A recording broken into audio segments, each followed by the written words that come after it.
17 ছেপ্টেম্বৰৰ পৰা অৰুণোদয় পাব, অক্টোবৰৰ পৰা নিযুত মইনা পাব, নৱেম্বৰৰ পৰা চাউলৰ লগত দালি নিমখ চেনি মহিলাসকলে কম দামত পাব। মানে আপুনি যে মামা ক'লে ঘৰত থকা মহিলাসকলে কম দামত পাব, মানে অকল তেওঁলোকে খাব আৰু ঘৰত থকা মতা মানুহখিনিয়ে চকু মেলি চাব। মেট্ৰিকৰ কেণ্ডিডেটে 300 টকাকৈ পাব। জানুৱাৰীত গেছৰ চিলিণ্ডাৰতো অৰুণোদয় পৰিয়ালে 250 টকাকৈ ৰাজসাহায্য পাব।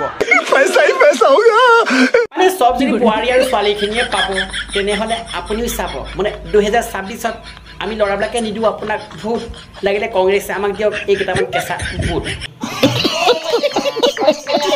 মানে মই এটা বুজি নাপালোঁ, মামাই যে চব বস্তু যে ছোৱালী বোৱাৰীখিনিকে দিয়ে, তেনেহ'লে ল'ৰাখিনি কিয় ৰেলী কৰিবলৈ নিয়ে?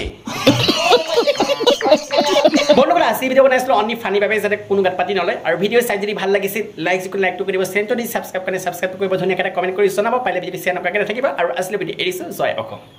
সাৱধান হওক, সতৰ্ক হওক, সকলোৱে হাঁহি থাকক আৰু হওঁ হৈ থাকক। কি ঠিক কাইলৈ আপোনাৰ উপকাৰিতাত নাথাকিবও পাৰে। ধন্যবাদ।